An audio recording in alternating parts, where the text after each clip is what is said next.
out there that suggest you might want to clean your cards. It's called cleaning the energy of your cards. You can do that with crystals, and wrapping them in black silk, as an example, is also supposed to clear their energies. But you'll find your way of working with your deck. I think that feels the most comfortable for you.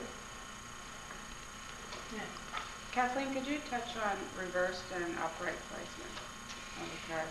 Yeah, that is, I think that's one of the features that speaks to what I was talking about with shadow and light with the tarot. The upright position is that you will have a certain meaning for that card. If the card shows up upside down, it means the opposite, or a kind of shadow side to that, the shadow meaning to it. So for beginners, I don't recommend that you look at that right away. You're going to find your hands full enough with worrying about the cards being upright. That will be enough for you to embrace. You're considered a fairly advanced reader if you can work with reversed meanings and turn cards.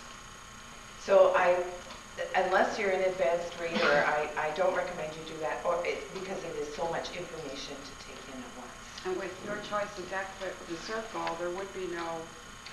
With a round deck, one of the reasons why I personally enjoy a round deck is because you have a much broader range, in fact.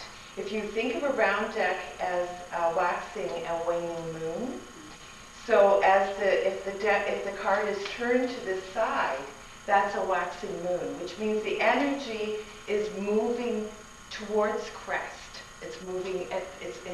It's a little behind, and it's moving forward. If it's at the waning moon, that's an energy that's moving away from you. So that's one of the reasons why I happen to prefer a round deck. Thank you. Yeah. Like you said before, if a client don't touch the card, okay, or whatever you're reading, the energy don't flow.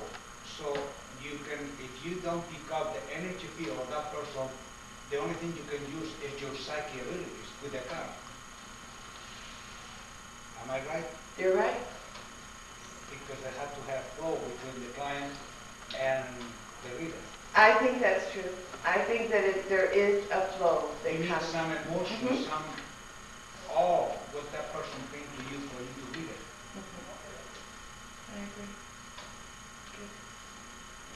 Does the CTN have guidelines for what people can charge for a tarot reading? Or is there a particular range that's, what is the typical range that people do charge for, like, the reading? I think it varies. I don't think there is any standards. The CTN doesn't get involved in setting standards for that. That's really up to the reader's experience. Is there a reasonable range to expect? From a reader? Yes.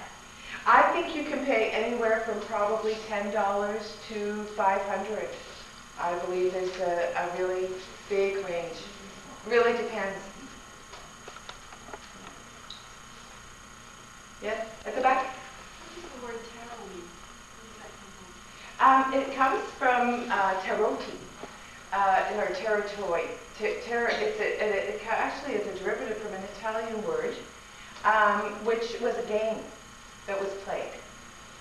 The Medici family in Italy, who you may be familiar or have heard somewhere before, they had commissioned the first tarot deck to be produced after several centuries of it not being seen sort of in a public forum.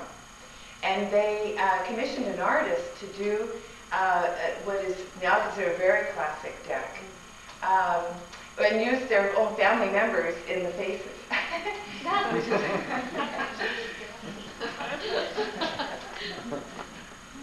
just wanted to follow up on this lady's question about the reverse cards, because I was just wondering if a card drops during shuffling, and if you pick it up and put it back where it's supposed to be right side up, are you manipulating them, and then it's not really a true reading?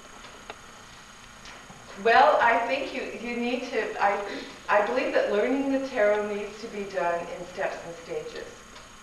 Otherwise, you do get overwhelmed with so much information. So I highly recommend that if you're new to studying the tarot, you do just correct the position. And you won't be that far off. It's not going to be that dramatic, really. I would worry about, I didn't worry about reverse positions or the shape of the card until I had been studying the tarot for at least a year. And then I thought, okay, I'll introduce now this new element. So I recommend you kind of put that away for just until you at least get some grounding on the meaning of each card. Yeah. No, I just wondered, where would you recommend to go and look for a tarot? Like a deck? A deck? Like here in Kitchener? Well, there's a number of places that carry decks. I think Chapters has decks, and Casablanca sometimes you can find a used deck there. Second Look Books on Queen also has sometimes some used decks. Hollyoak in Uptown Waterloo, that would be another spot. So there's a number of places you should be able to find them. Yeah. Oh, Amazon.com as well. And the nice thing about Amazon.com actually is you can see the deck really well. It'll give you some nice pictures, and then you can order it, and they're actually quite good. So they've got a huge variety as well. You said that you started the deck taken by the mother piece, is that what it's called, mothers? Yes. Yeah, is that the deck that you use for your readings now? Most of the time, yes. Most of the time. You just said there was usually one. Yes. And the round was the other one? The mother piece is round. Oh, is it round? I didn't know that. Yeah, it's one of the round decks. But I do use the Hengel deck on occasion. I've used that one as well. That was the German artist. That's a beautiful deck. I've also used the Crowley deck as well to do readings. But I seem to gravitate back to the mother piece. I've been studying it so long.